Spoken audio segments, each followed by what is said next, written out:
ইতিহাস যেন কথা বলে। ইতিহাস প্রেমীদের কাছে ইতিহাস এক অমূল্য সম্পদ।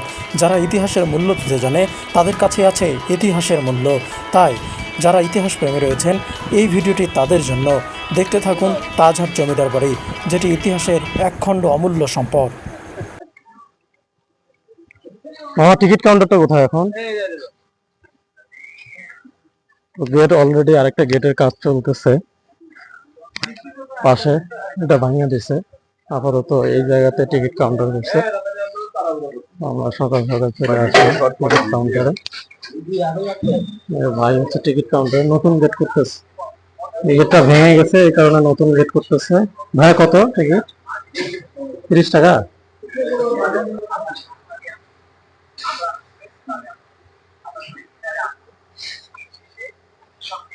টিকিট নিয়ে নিলাম একটা। রংপুরের ঐতিহাসিক স্থান তাজহাট জমিদার বাড়ি। এটা হচ্ছে আপনার ভিডিওতে ডিটেলস আছে আমাদের। এই যে এটা হচ্ছে টিকিট, এটা হচ্ছে এক এক ছাত্রদের কাছে কম নেওয়া হয়, যারা বাইরের পর্যটক তাদের কাছে একটু বেশি নেওয়া। অনেক সুন্দর একটা জায়গা, রংপুরের মধ্যে একটা অনেক সুন্দর জায়গা। আসলে এই তাজহাট জমিদার বাড়িটা দেখলে একটা কথাই মনে পড়ে যে এই রাজার রুচির বিষয়টা আমাদের সবার প্রথমে মনে পড়ে। মানে এত সুন্দর একটা রুচি, কারণ এত সুন্দর একটা বাগান, যে বাগানটা দেখলে যে কারো মন জুড়ে যাবে, এরকম একটা জায়গা উনি তৈরি করছিলেন তাজহাট জমিদার বাড়ি। তো রংপুর বলতেই আমরা তাজহাট জমিদার বাড়িকে বুঝাই, কারণ এই তাজহাট জমিদার বাড়ি একটা ঐতিহাসিক বাড়ি। এটা দেখলে অনেক কিছুই আমরা জানতে পারি, অর্থাৎ এই রাজার রুচি এবং তাদের যে জীবনযাপন সুশৃঙ্খল সেটা জানতে পারি। তো চলেন দেখতে থাকি। এখানে লেখা আছে ওয়েলকাম টু তাজহাট।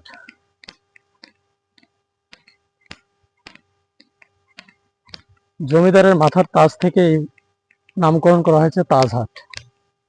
তো আজকে আমি সকাল সকাল চলে আসছি, কারণ সকাল সকাল আসলে আপনাদেরকে অনলি তাজহাট জমিদার বাড়ির যে একটা যে আসল চেহারা সেটা আপনাদেরকে দেখাতে পারবো। মানুষজন বেশি থাকলে সেই সুযোগটা হয় না আলটিমেটলি। এই কারণে আমি চলে আসছি।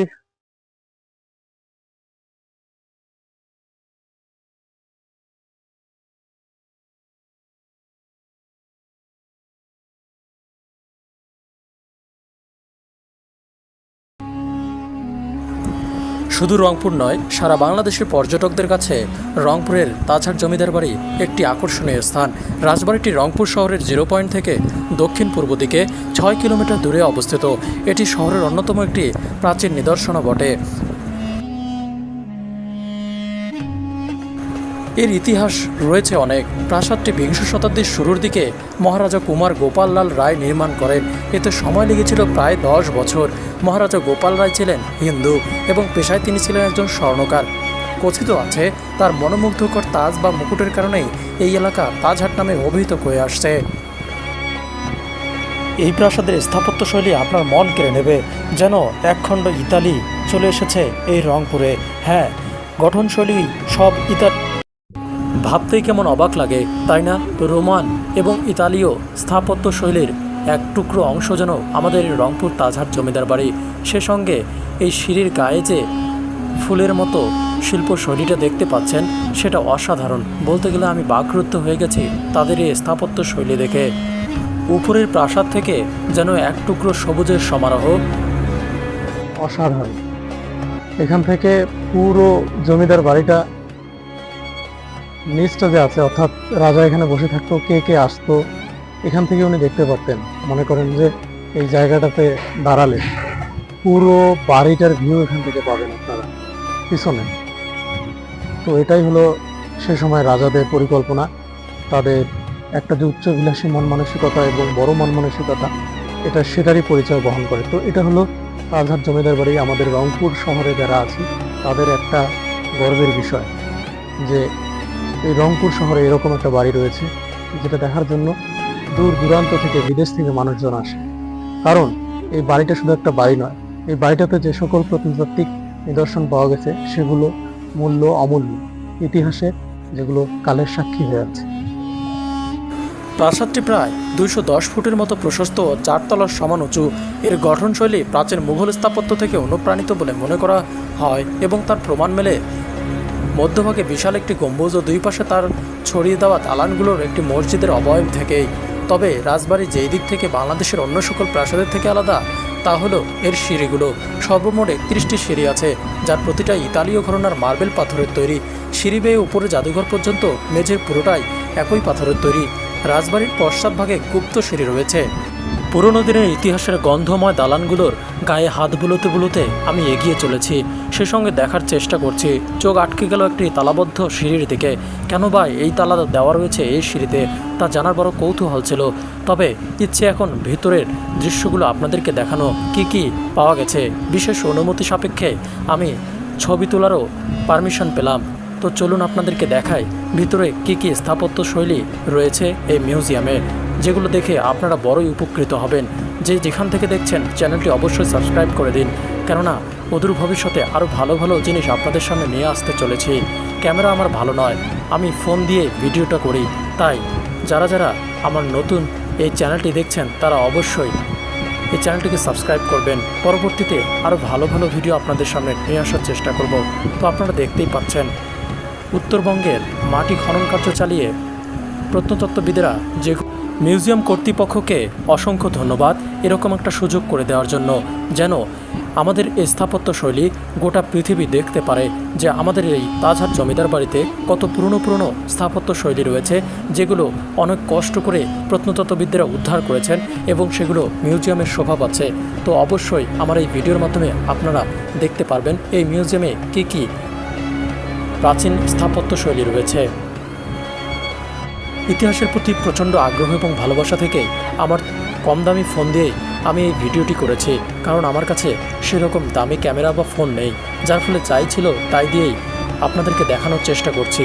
আশা করছি আপনারা একটু হলে উপকৃত হবেন এবং পরবর্তীতে আপনাদের ভালোবাসা পেলে আরও ভালো কিছু করার চেষ্টা করব।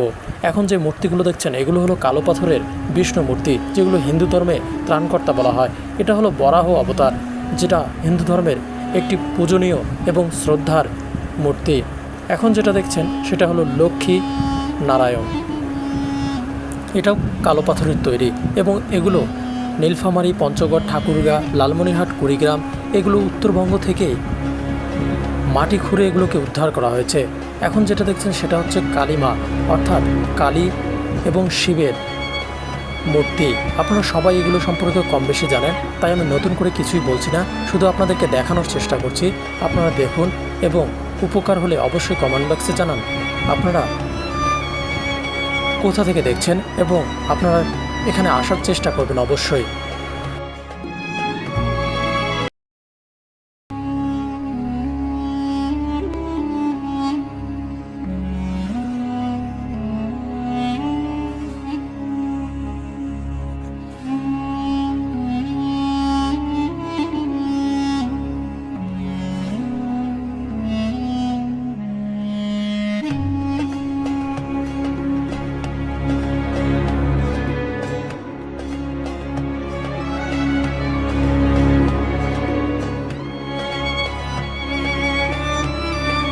এই কাঠের দরজাটি দেখে আমি পুরো অবাক হয়ে গেছি। এরকমও হস্তশিল্প হয় সেটা আমার জানা ছিল না। এখন যেটা দেখছেন সেগুলো হলো রামায়ণ, অর্থাৎ এগুলোর উপর রামায়ণ রচিত হয়েছে। এই পুঁথিগুলোর উপরেই লেখা হয়েছে নিজের হাতে রামায়ণ। সে সঙ্গে বিভিন্ন ধরনের প্রাণীর, পশু পাখির মূর্তি উদ্ধার করা হয়েছে মাটির নিচ থেকে। এখন যেটা দেখছেন এটি হলো সে সময়কার সিন্দুক। এখন যেগুলো দেখছেন সেগুলো হলো মাথার খুলি অর্থাৎ মস্তক, এগুলো মাটি খুঁড়ে উদ্ধার করা হয়েছে। বিভিন্ন দেবদেবীর প্রতিমূর্তি এগুলো। হ্যাঁ, এগুলো অবশ্যই আপনারা তাজহাট জমিদার বাড়িতে এলেই দেখতে পারবেন। এখন যেটা দেখছেন সেটি হলো পাথরের গায়ে খোদাই করা বিভিন্ন ধরনের হস্তশিল্প সেই সময়কার।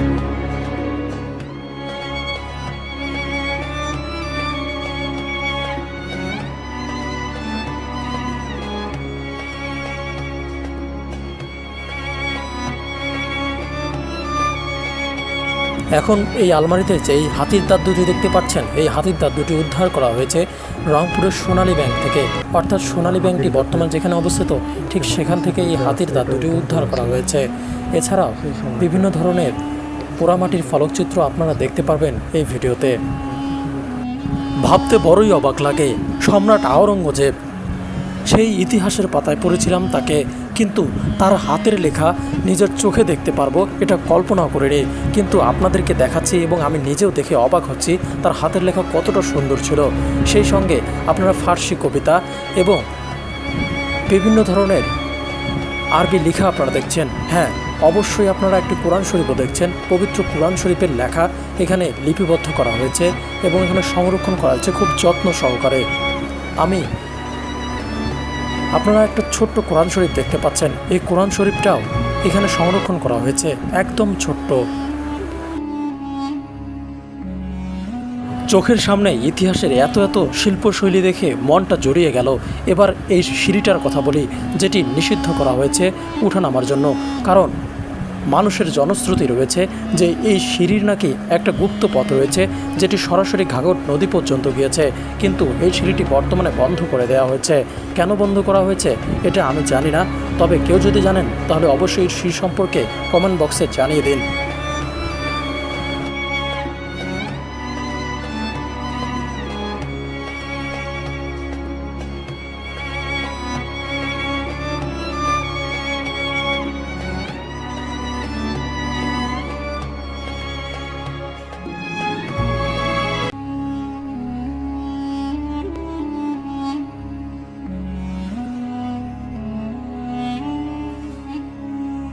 তো বন্ধুরা, আপনাদেরকে পুরো জমিদার বাড়িটা ঘুরে ঘুরে দেখালাম।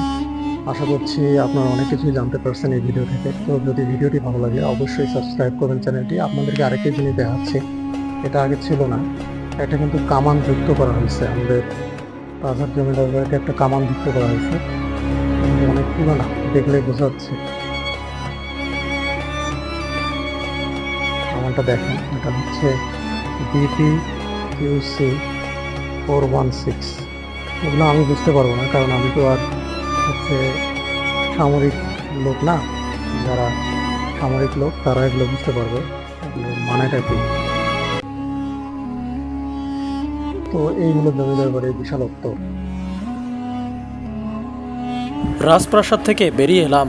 বেরিয়ে আসতেই চোখটা জড়িয়ে গেল রাজপ্রাসাদের পিছনের দিকে সুন্দর একটি মনোমুগ্ধকর সবুজ বাগান দেখে। যে বাগান দেখলে যে কারো চোখ এবং মন দুটোই জুড়িয়ে যাবে।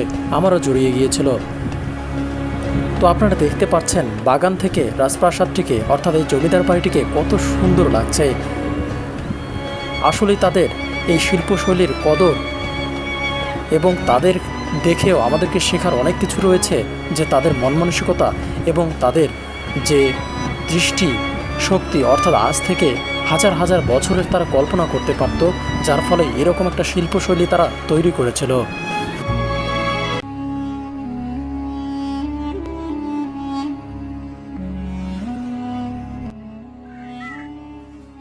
জমিদার চলে গেছে, অর্থাৎ জমিদার বেঁচে নেই, কিন্তু তার শিল্পকর্ম বেঁচে আছে।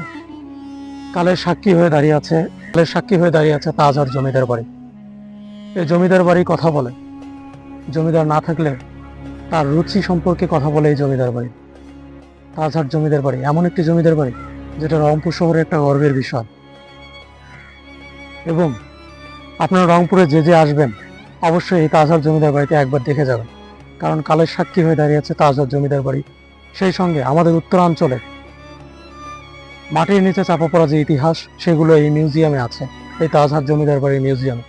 তো সকলেই চেষ্টা করবেন তাজহার জমিদার বাড়িতে এসে দেখে যেতে। বিশেষ করে বর্তমান প্রজন্ম ইতিহাস সম্পর্কে অনেকটাই জানতে অনাগ্রহী, সেদিক থেকে কিন্তু তাজহার জমিদার বাড়ি একটা সেরা মাধ্যম হতে পারে। আপনাদের ছোট বাচ্চা কাচ্চাদের নিয়ে আপনারা এই জমিদার বাড়িতে একবার হলেও আসতে পারেন, তাহলে অন্তত পক্ষে তারা জানতে পারবে ইতিহাসের প্রতি তারা। সম্মানিত দর্শক, ভিডিওটি আজ এখানেই শেষ করছি। আশা করছি আপনাদের ভালো লেগেছে। যদি ভালো লেগে থাকে তাহলে অবশ্যই আমার এই ছোট্ট পরিবারের সদস্য হয়ে যাবেন, কারণ আপনারাই আমার সব কিছু। আপনাদের উৎসাহ অনুপ্রেরণা পেলেই আমি আপনাদেরকে আরও ভালো ভালো কিছু দেখানোর চেষ্টা করব। যদিও আমার দামি কোনো ফোন কিংবা ক্যামেরা নেই, কিন্তু যেটা আছে সেটা দিয়ে আপনার মাঝে আপনাদেরকে নতুন কিছু দেখানোর চেষ্টা করব।